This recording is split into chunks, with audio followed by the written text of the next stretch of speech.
தமிழகத்தை பொறுத்தவரை இனி வருகிற நாட்களில் இந்த மழையானது அதிகரிக்க வாய்ப்புள்ளது. அதாவது தென்மேற்கு பருவமழை, மேற்கு தொடர்ச்சி மலை மாவட்டங்களில் தீவிரமாக இருக்கிறது. அந்த வகையில் தமிழகத்தில் ஓரிரு இடங்களிலும் மழை பெய்துள்ளது. குறிப்பாக மேற்கு தொடர்ச்சி மலை மாவட்டங்களில் அநேக இடங்களில் மழை பெய்துள்ளது. புதுவை மற்றும் காரைக்கால் பகுதிகளில் வறண்ட வானிலை நிலவியது. அடுத்த 7 தினங்களுக்கான வானிலை முன்னறிவிப்பு மற்றும் எச்சரிக்கை. தென்னிந்திய பகுதிகளில் மேல் ஒரு வளிமண்டல மேலடுக்கு சுழற்சி நிலவுகிறது. இதன் காரணமாக வருகிற நாட்களில் லேசான மழை முதல் மிதமான மழையானது பதிவாக வாய்ப்புள்ளது தமிழ்நாட்டில். அதாவது 30ஆம் தேதி தமிழகத்தில் ஓரிரு இடங்களிலும், புதுவை மற்றும் காரைக்கால் பகுதிகளிலும் இடி மின்னலுடன் கூடிய லேசான மழை முதல் மிதமான மழை பெய்யக்கூடும். இதில் ஓரிரு இடங்களில் பலத்த தரைக்காற்று மணிக்கு 40 முதல் 50 கிலோமீட்டர் வேகத்திலும் வீசுவதற்கான வாய்ப்புகள் உண்டு. 31ஆம் தேதி முதல் செப்டம்பர் 4ஆம் தேதி வரை தமிழகத்தில் ஓரிரு இடங்களிலும், புதுவை மற்றும் காரைக்கால் பகுதிகளிலும் லேசான மழை முதல் மிதமான மழையானது பதிவாக வாய்ப்புள்ளது. இதில் வெப்பநிலையை பொறுத்தவரை அதிகபட்ச வெப்பநிலை மாறுதலின் போக்கு 30ஆம் தேதி வரை தமிழகம், புதுவை மற்றும் காரைக்கால் பகுதிகளில் அதிகபட்ச வெப்பநிலை ஒரு சில இடங்களில் 2 முதல் 3 டிகிரி செல்சியஸ் வரை படிப்படியாக உயரக்கூடும். இதில் இயல்பு நிலையிலிருந்து அதிகபட்ச வெப்பநிலை அளவின் வேறுபாடு பொறுத்தவரை 30ஆம் தேதி வரை தமிழகத்தில் ஓரிரு இடங்களிலும், புதுவை மற்றும் காரைக்கால் பகுதிகளிலும் அதிகபட்ச வெப்பநிலை 2 முதல் 3 டிகிரி செல்சியஸ் ஒட்டியும் இதில் இயல்பை விட அதிகமாக இருக்கக்கூடும். அடுத்ததாக சென்னை மற்றும் புறநகர் பகுதிக்கான வானிலை முன்னறிவிப்பு. இதில் சென்னையை பொறுத்தவரை வானம் ஓரளவு மேகமூட்டம் காணப்படும். நகரின் ஒரு சில பகுதிகளில் இடி மின்னலுடன் கூடிய லேசான மழை முதல் மிதமான மழையானது பதிவாக வாய்ப்புள்ளது தமிழ்நாட்டில். இதில் அதிகபட்ச வெப்பநிலை பொறுத்தவரை 35 முதல் 36 டிகிரி செல்சியஸ் ஒட்டியும், குறைந்தபட்ச வெப்பநிலை 27 முதல் 28 டிகிரி செல்சியஸ் ஒட்டியும் இருக்கக்கூடும். இனி வருகிற நாட்களில் மாலை, இரவு மற்றும் அதிகாலை நேரத்தில் லேசான மழை முதல் மிதமான மழையானது பதிவாக வாய்ப்புள்ளது தமிழ்நாட்டில். மறக்காம நீங்கள் லைக் பண்ணிக்கோங்க, சப்ஸ்கிரைப் பண்ணிக்கோங்க. இனி அடுத்த மாதத்திலும் தமிழகத்தில் கனமழையானது பதிவாக வாய்ப்புள்ளது. மீனவர்களுக்கான எச்சரிக்கை.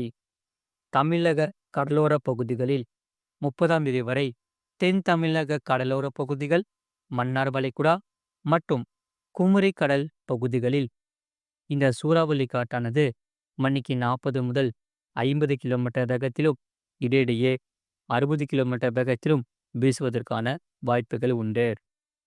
31ஆம் தேதி முதல் செப்டம்பர் 2ஆம் தேதி வரை தமிழக கடலோர பகுதிகள், மன்னார் வளைகுடா மற்றும் குமரி கடல் பகுதிகளில் இந்த சூறாவளி காற்றானது மணிக்கு 40 முதல் 50 கிலோமீட்டர் வேகத்திலும், இடையிடையே 60 கிலோமீட்டர் வேகத்திலும் வீசுவதற்கான வாய்ப்புகள் உண்டு.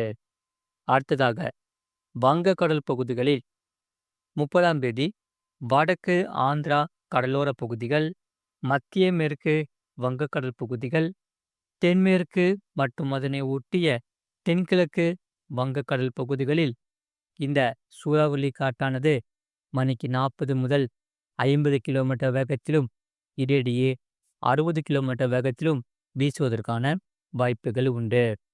அதே சமயம் 31ஆம் தேதி முதல் செப்டம்பர் 2ஆம் தேதி வரை ஆந்திரா கடலோர பகுதிகள், மத்திய தெற்கு வங்கக்கடல் பகுதிகள் மற்றும் அந்தமான் கடல் பகுதிகளில் இந்த சூறாவளி காற்றானது மணிக்கு 40 முதல் 50 கிலோமீட்டர் வேகத்திலும், இடையிடையே 60 கிலோமீட்டர் வேகத்திலும் வீசுவதற்கான வாய்ப்புகள் மிகவும் அதிகம். அதே போல அடுத்ததாக இந்த அரபிக்கடல் பகுதி பொறுத்தவரை 30ஆம் தேதி மத்திய மேற்கு, அதனை ஒட்டிய தென்மேற்கு அரபிக்கடல் பகுதிகள், மத்திய கிழக்கு அரபிக்கடல் பகுதிகளில் இந்த சூறாவளி காற்றானது மணிக்கு 45 முதல் 55 கிலோமீட்டர் வேகத்திலும் இடையிடையே 65 கிலோமீட்டர் வேகத்திலும் வீசக்கூடும். இதில் கர்நாடகா கடலோர பகுதிகளில் சூறாவளி காற்றானது மணிக்கு 40 முதல் 50 கிலோமீட்டர் வேகத்திலும் இடையிடையே 60 கிலோமீட்டர் வேகத்திலும் வீசக்கூடும். மற்றும் 31ஆம் தேதி மத்திய மேற்கு, அதனை ஒட்டிய தென்மேற்கு அரபிக்கடல் பகுதிகளில், மத்திய கிழக்கு அரபிக்கடலின் சில பகுதிகளில் இந்த சூறாவளி காற்றானது மணிக்கு 45 முதல் 55 கிலோமீட்டர் வேகத்திலும், இதில் கர்நாடகா கடலோர பகுதிகள், அதனை ஒட்டிய மத்திய கிழக்கு அரபிக்கடல் பகுதிகள், இதில் லட்சத்தீவு பகுதிகளில் இந்த சூறாவளி காற்றானது மணிக்கு 40 முதல் 50 கிலோமீட்டர் வேகத்திலும் இடையிடையே 60 கிலோமீட்டர் வேகத்திலும் வீசுவதற்கான வாய்ப்புகள் உண்டு.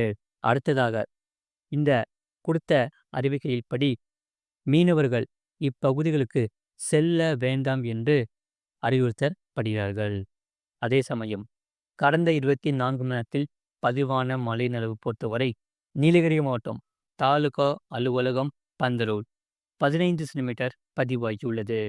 நீலகிரி மாவட்டம் தேவாலா, கோயம்புத்தூர் மாவட்டம் சின்னக்கல்லா, நீலகிரி மாவட்டம் அவலாஞ்சி தலா 10 சென்டிமீட்டர் பதிவாகியுள்ளது. கோயம்புத்தூர் மாவட்டம் சோலையார், கோயம்புத்தூர் மாவட்டம் சின்கோனா, நீலகிரி மாவட்டம் மேல்கூடலூர் தலா 7 சென்டிமீட்டர் பதிவாகியுள்ளது. நீலகிரி மாவட்டம் கூடலூர் பஜார், நீலகிரி மாவட்டம் பாடியூட் தலா 6 சென்டிமீட்டர் பதிவாகியுள்ளது. கோயம்புத்தூர் மாவட்டம் வால்பாறை பிடிஓ, நீலகிரி மாவட்டம் சிறுமுள்ளி, நீலகிரி மாவட்டம் மேல்பவானி தலா 5 சென்டிமீட்டர் பதிவாகியுள்ளது.